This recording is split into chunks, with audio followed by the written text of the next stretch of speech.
Hey, how's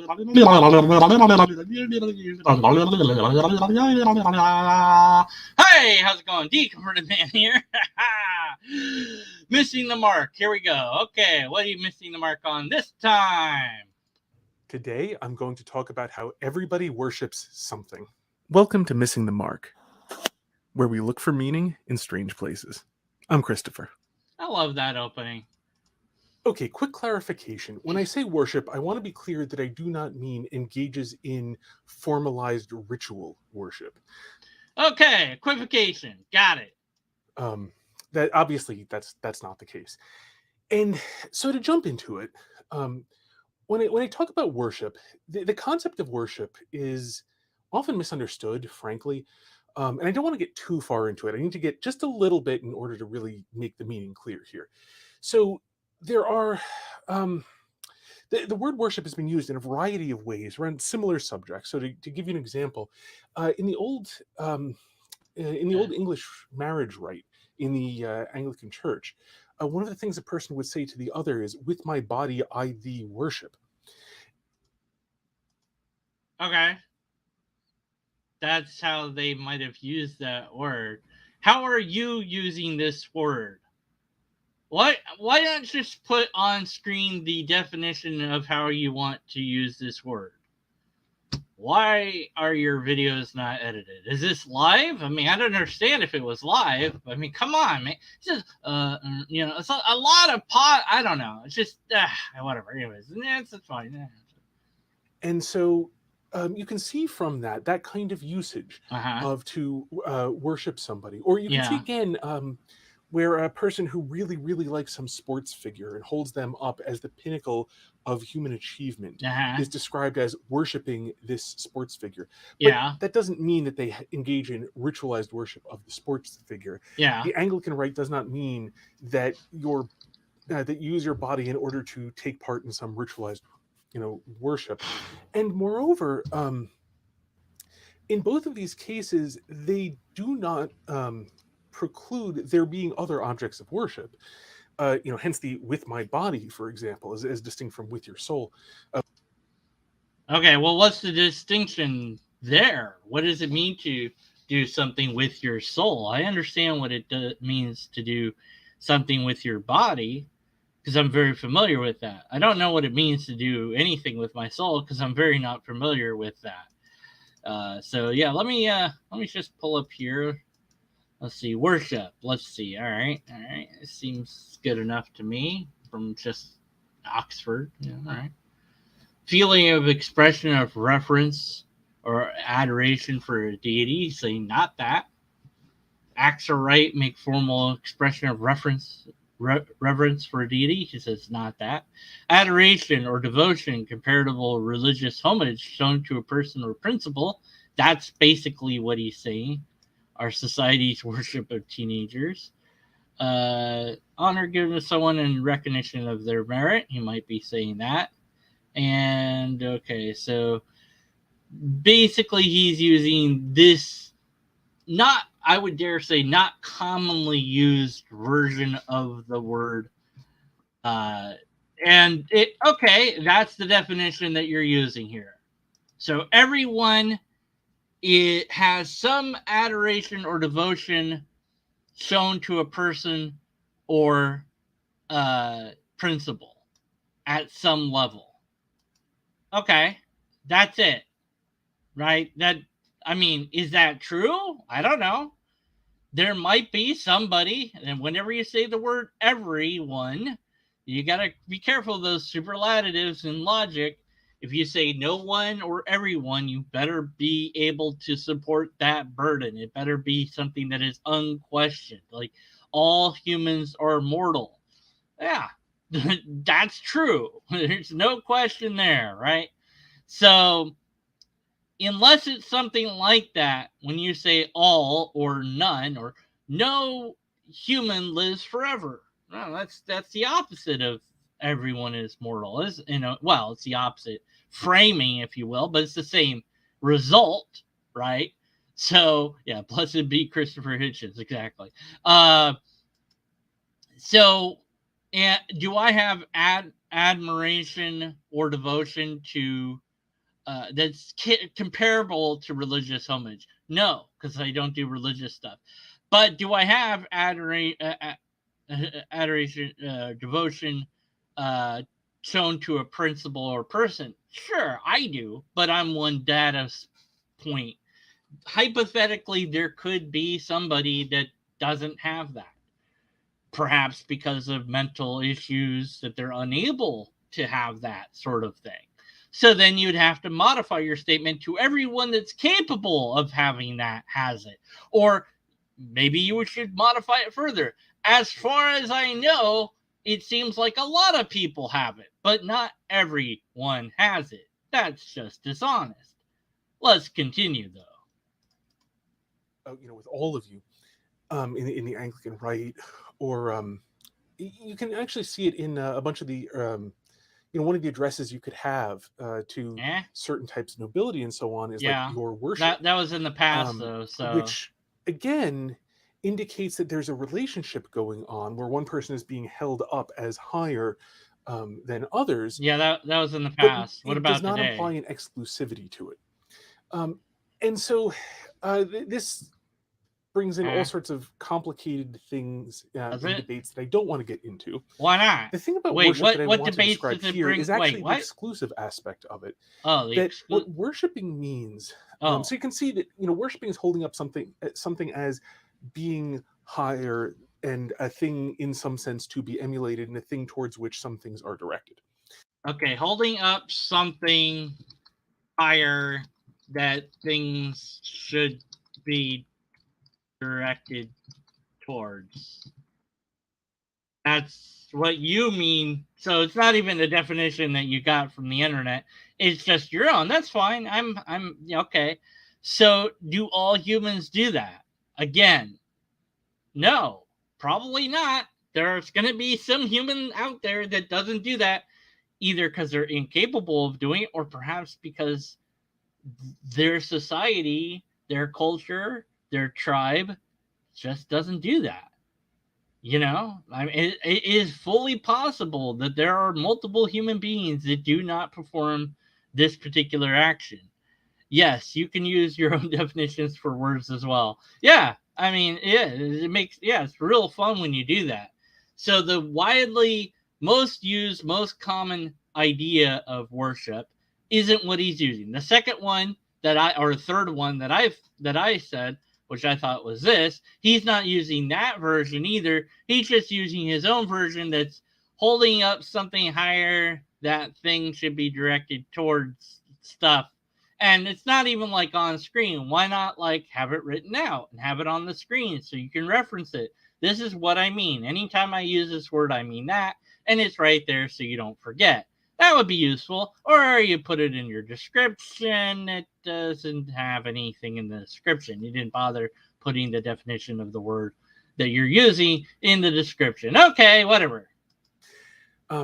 So the ritualized aspect of worship exists in order to remind yourself of the greater height of this object of the worship. The act.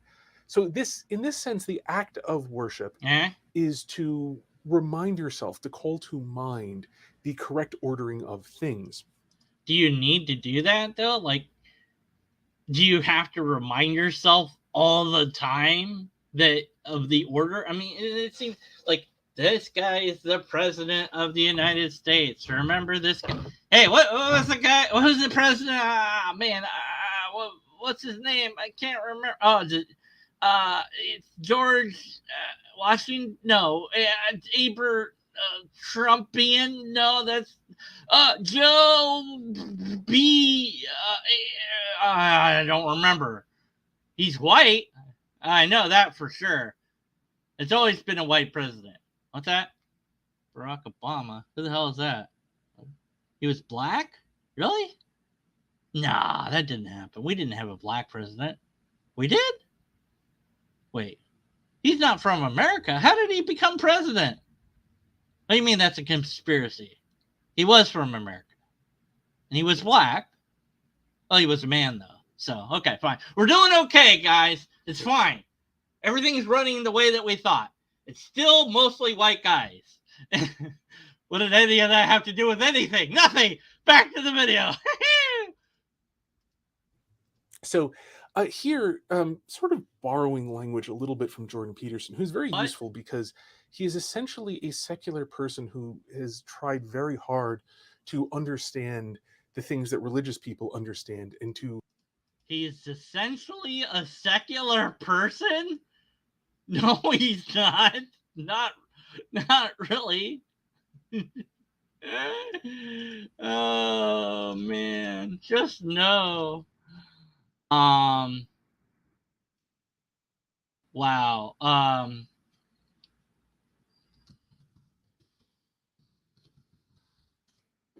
No to that. Just no. I don't know. Whatever. I don't. What? Bring this understanding, to make this understanding accessible to people essentially of a materialist mindset, a materialist in the sense of like matter is all that there is. There's no actual coherent definition of materialism, so don't worry. Okay, there's no coherent definition of materialism. Really? Let's see. The tendency to consider material possessions and physical comfort as more important than spiritual values. Or the doctrine that nothing exists except matter and its movement and modifications. Seems pretty coherent to me. Worry about energy and fields and whatnot. Basically, they sometimes they're called naturalists or whatever. There's no coherent definition. Don't worry about it. Yeah, okay. But the point is, since Jordan Peterson more or less is in that, in that mindset, although really. He's open to the possibility that there is more than just the material world. Absolutely, he is. But he generally seems like he can't really believe it, and so he's trying to bring as much of this wisdom over as possible. And so he developed some interesting terminology for doing this, because when you talk to religious people, can you give the citation say, like, of that? They just all know what you mean. Yeah, just and there's no problem, there's no difficulty, there's no misunderstanding about it for the most part. But secular people often do not understand at all because they don't do anything where they consciously choose to worship something with their rational mind. So you're saying that secular people don't actively do the thing that you're saying that everyone does.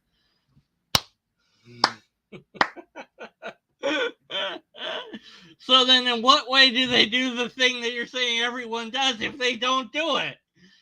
And this can't be scripted. This has to be freeform, which is what I'm doing right now. What I'm doing is freeform, right? I don't script this. I don't know what he's going to say.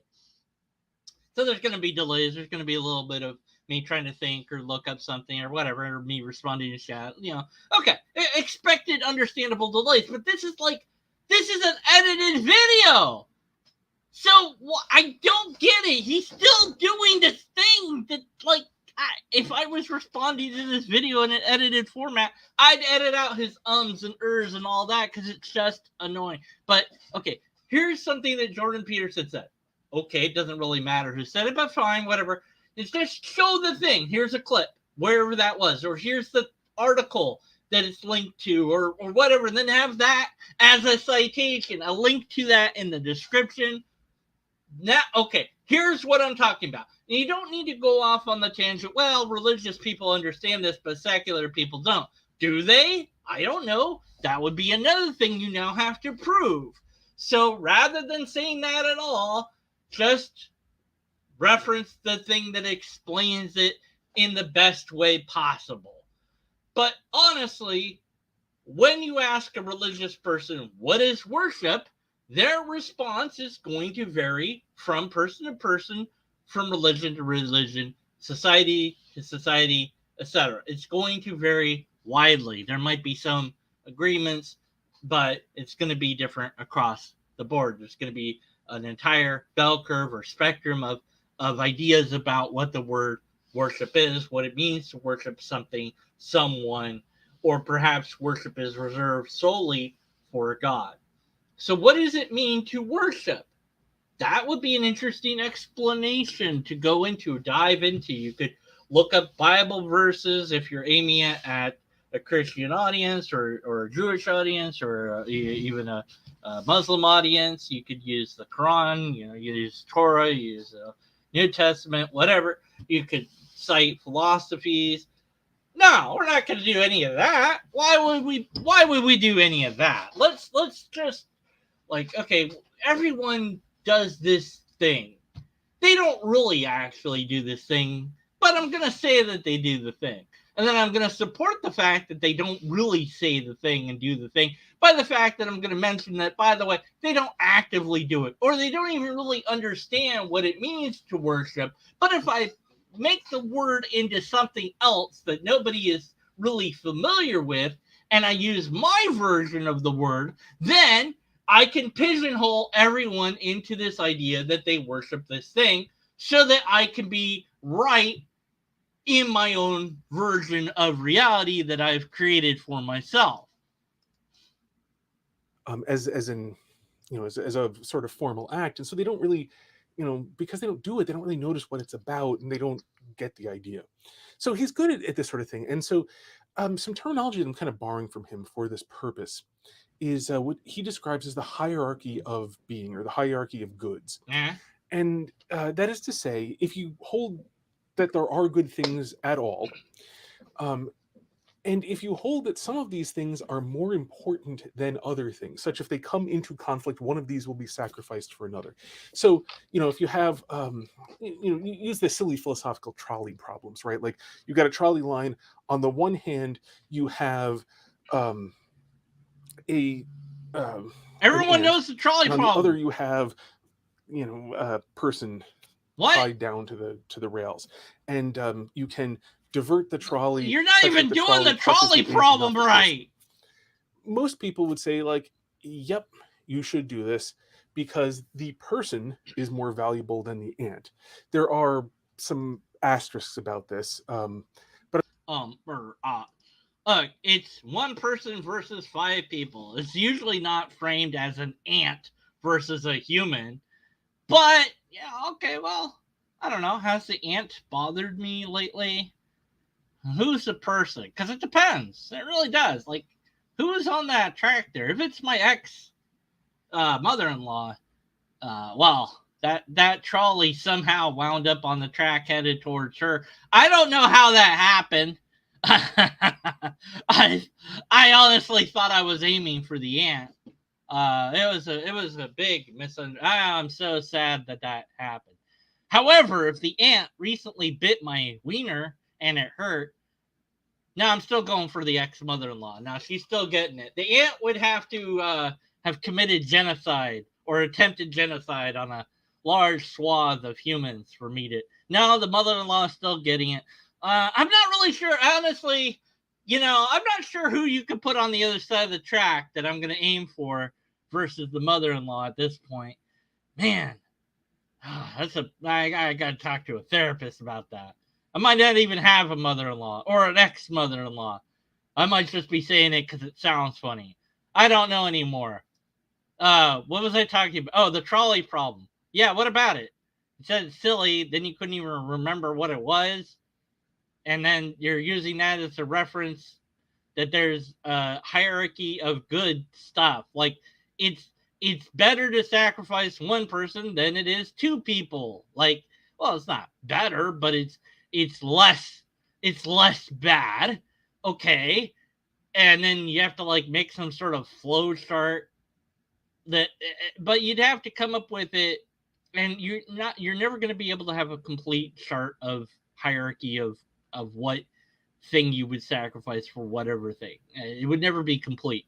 You could have a big one, no doubt. Whether or not you did it in real life, who knows? If you see the grenade is thrown and lands on the ground, are you the one that jumps on it, or are you the one that dives away from it? You don't really know until that situation happens. And it is extraordinarily amazing that people jump on the grenade, that they do that, knowing what's going to happen to them or suspecting strongly that it's going to kill them, if not seriously injure them. And there's only a few moments to really think about it. There's not that long to think about it. So it's just a inner response and reaction to it. Whereas I think the majority of people would dive away or run away or whatever. They'd go away from it rather than towards it. So it's amazing that firefighters run into the fire. It's amazing that people run into the flames. I just saw a video lately. This guy ran past firefighters to go rescue his dog, and they tried to stop him. Like, hey, you know, they turned off their hose. I don't know why they turned off the hose, but okay, whatever. You know, got the dog, got it out, whatever. And then I don't know. They were standing around a while. So I guess they went back to work eventually, but I didn't see that part of the video. But at any rate, so yeah, that's amazing that people do that, right? So that he was willing to potentially give up his life in an effort to save the dog's life. Not what I would have done, because screw dogs. But you know, is that more important? Well, it's important to him in that time, in that moment. What if he had to choose between his kid and the dog? Who would win? I don't know. Depends. You know, yeah, probably the kid. You know, but I don't. Anyways, this is kind of like badly phrased and badly thought out there, Mark. But I kind of get what you're going at. You're just not doing a good job at it. But keep going. But that's not worship, is it? Not even your version of worship. Like having a hierarchy of things that you think are good. Is that really worship? Because you said like the thing that you think is like the best thing. So that would be the thing that's the highest on the hierarchy, right? But I'm kind of going to be, even though it's wrong and incoherent, I'm going to be largely talking in consequentialist terms because most of the people who have difficulty with this sort of thing are consequentialists. Really? How do you know that? How do you know any of this? Like, how do you know that the people that have problems with this are X, Y, or Z? How do you know that? I love that he just makes statements like, and just bald assertions like, yeah, this is true. Really? How do you know? Most people would say like, yep, the person, you know, the ant is good and the person is good, but the person is more good than the ant. So that where I wouldn't say that. I don't know. Depends on the person and the ant. It really does. What did the ant do? And as far as good, no, you might not frame it that way at all.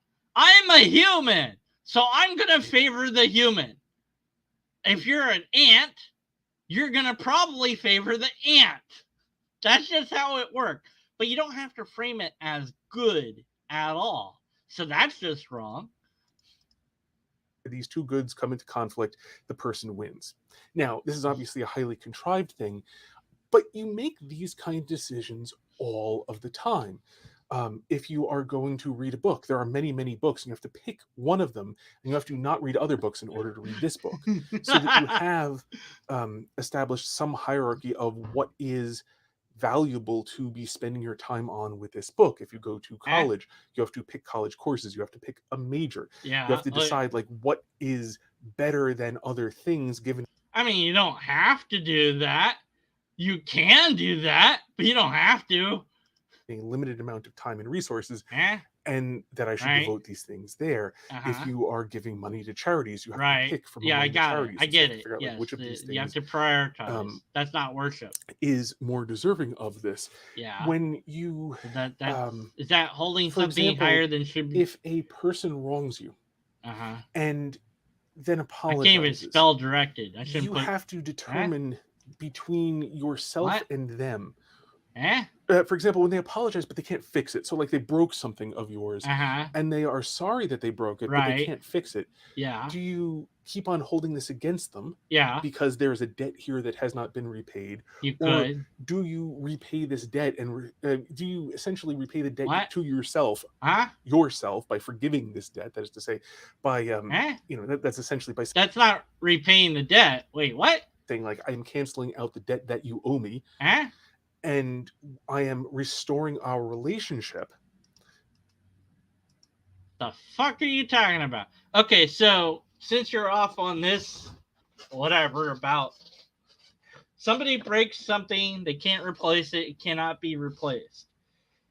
You're upset at them. Okay, do you hold on to that forever? You might. Is that healthy? No, because you're not hurting them.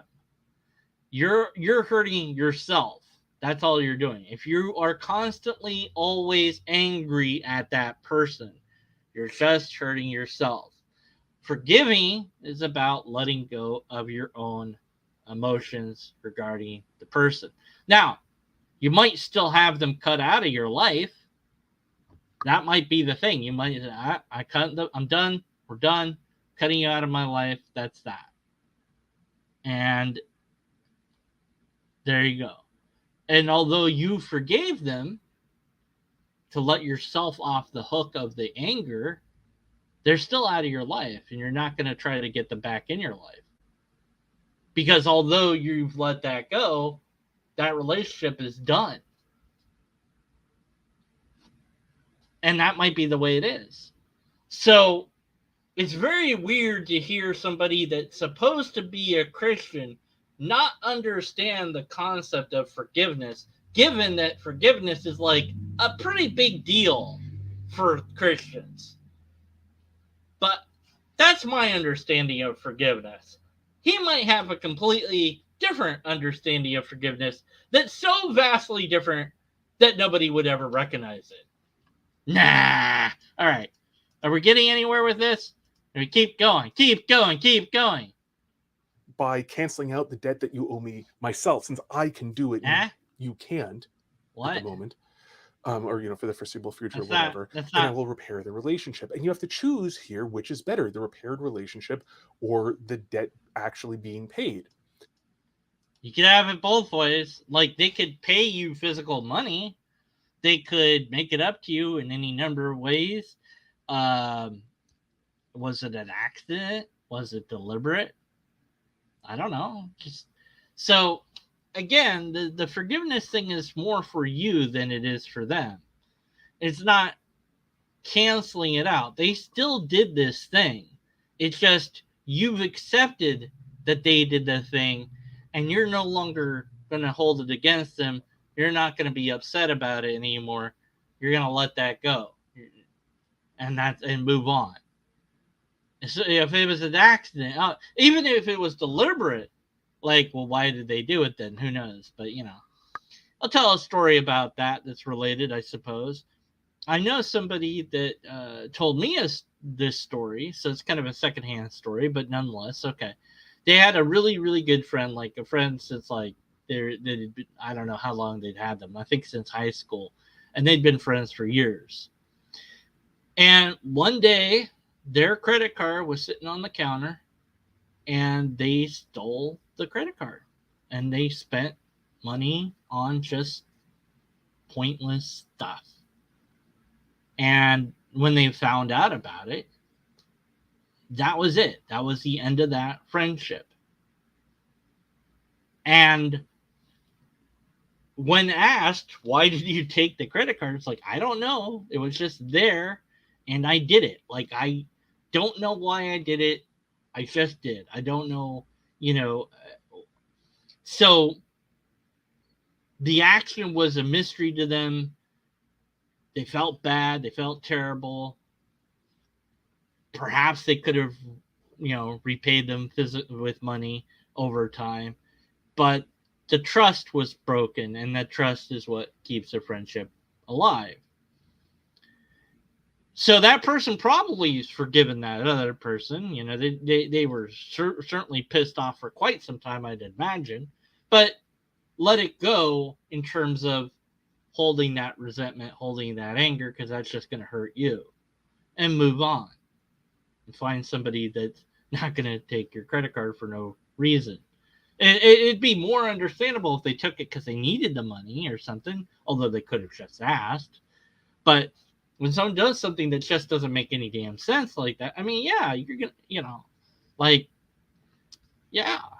So people do weird things sometimes. And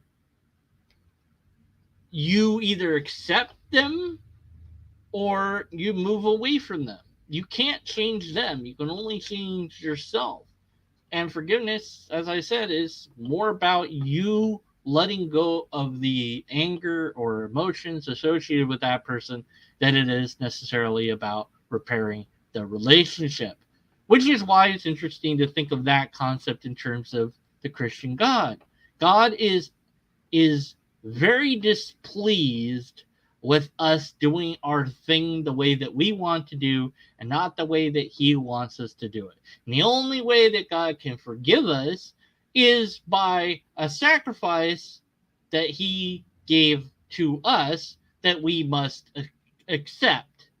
And if you don't accept that sacrifice, you are doomed to reap the punishment of the thing that you're doing that pisses off God. Because God can only forgive through a convoluted system. Wow. What? Doesn't make any sense. Doesn't have to make any sense if God's an incoherent being. But then it wouldn't be God. So then Yahweh can't be God. Whoops. Oh, well. Where was I? All right, the video. Now, let's get back to red face here. Is his face red? Am I seeing things? Probably. They're two goods, and you have to choose which of these things is more valuable. Do you forgive, or do you, I forget which hand I used, or do you not forgive? I think I got that right. And so that's the nature of a hierarchy of goods. These things always come into goods always in this world come into conflict with each other. You can choose to do only one thing, and in doing one thing, you're not doing everything else. Yeah. Sometimes you can do it later. Sometimes you can push things off.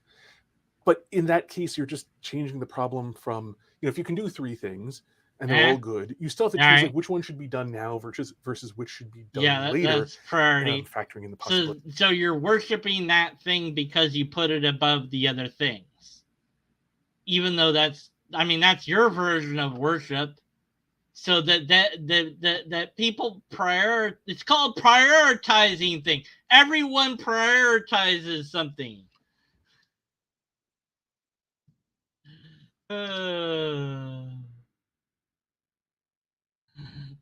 Prioritize. Let's see.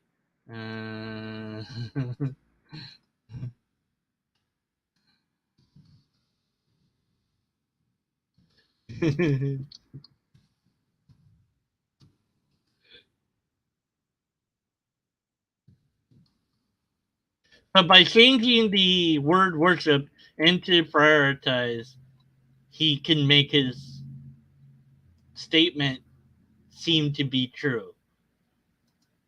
It's not, but it seems like it if you equivocate the word to mean something completely else. Being left undone, so forth. Now, something I want to point out. Okay. Before I point that thing out. No, point it out, damn it. The thing about having this hierarchy of goods is since things are more important than others, for all things, right? They must have some relationship here, or you're going to be incoherent. You are. Of course, you don't have to have thought this whole thing out. That's what you're doing in this video, Mark. You haven't thought this whole thing out. Yeah, I know his name's not Mark. It's funnier when I say his name is Mark. You just have to be able to, if presented with something, rank these things relative to each other in a rationally consistent way. Wait, you don't have to think it out, but you still have to be able to rationalize it and rank them, even though you're not thinking it out. So you're thinking it out, you're not thinking it out, but actually you're rationalizing, which means to think things out. Amazing. Well done. Or else you are irrational. Now, it is possible to not do this, to just sort of like randomly pick things like, today I will value reading books and tomorrow I'll burn down the books and the day after I'll value reading books again. You can be like that. You can be random. You're not going to be distinguishable from being mentally ill. But you can do that. So when I talk about everybody worships something.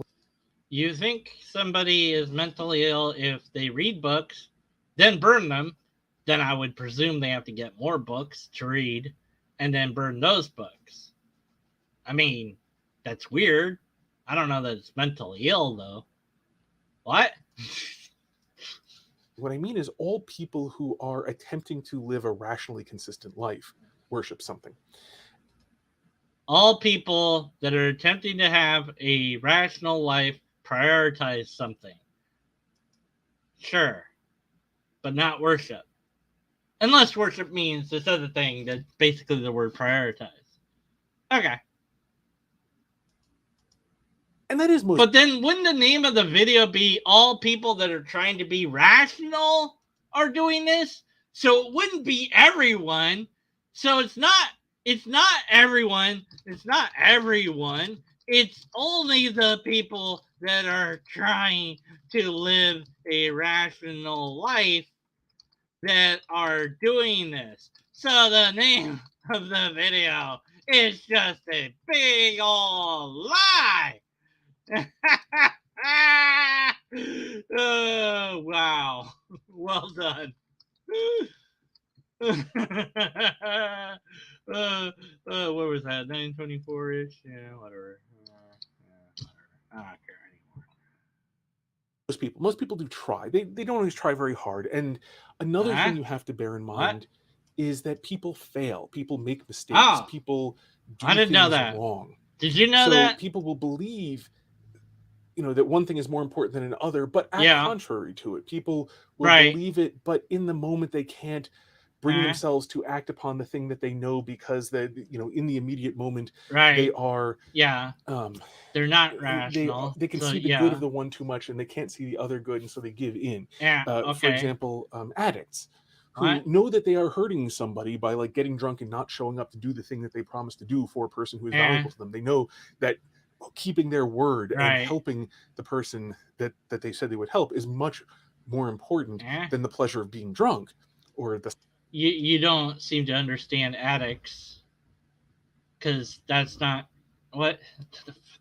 Mark, would you just like talk about things you actually know things about? Like, really, honestly, have you ever known an addict? Like, I have. Okay, and I even was addicted to some at some point to one thing, so I know what that's like. So the deal is, you're addicted to the thing, so that thing is the most important thing, and well, you can't help but go to it all the time, and that's it. You just you can't stop yourself. You want to, but you just keep going back. You make promises and you break them, and you just keep doing it. And it hurts, destroys yourself as well as those around you. And the only way out is cold turkey. You just don't do the thing anymore. That's it. There's no other solution. There's other things you could do, but I don't know that they're as effective. You just don't do it. That's it. You just don't do the thing that you're addicted to anymore. That's it. And you just keep not doing it. And any time and every time you want to do it, you just don't do it. And it's not easy. And there's different programs and even medications, which may be worse than the addiction in a way. But what you're saying about being addicted, like they made a promise to somebody. Yeah, they're gonna break it if they go with the addiction. Absolutely. And it's not like one thing was more important than the other. It's just that they're addicted to it. It's like it overcame them and they let it overcome them.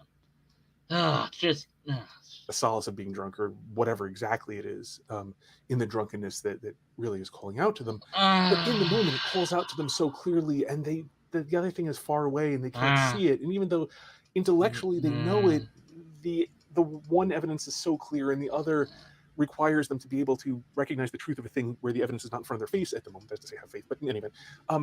And so they give in even though they know it. So people do not always do what they know to be correct. They do not always do what they believe to be correct. I actually have a video on this, by the way, titled Memory Serves, Nobody Believes Their Beliefs. That is to say, all human beings fail according to what they know to be true. All humans fail according to what they know to be true. What? That's a video I should do an edited video about. All right, well, I could keep going, but you know what? I'm done. I'm just done. I don't need to do the whole video. If you really want me to, let me know in the comments. He failed to prove his point multiple times. He could have proven the word. He changed the entire meaning of the word into prioritize. And he's just doing the same old, not edited, just unplanned, unthought out. And hey, look, I'm doing that right now, but this is a live video, not an edited one. So I don't know. I don't understand it. Somebody somewhere told me that they talked to him about that, and he had made some excuse like, oh, I make them that way deliberately for stupid people or something. Like, I don't know. It doesn't seem like he really cares. Maybe I should unsubscribe from him. I don't know. But it's kind of fun to mess with every now and then. All right. Well, hopefully I'll find something better to talk about next time. Until then, remember, you don't worship anything, probably. By the actual word worship, not everybody worships something. Oh, why is this important? Right, because it's in the Bible, probably. I guess that's why it's important. Which he didn't even bring up. Isn't that weird? Like, the Bible says everybody worships something, and now I'm going to prove it. Like, he didn't even bring that up. I had to bring that up. Really weird. Thanks for watching. Whee! Time to worship lobsters. Wait, what?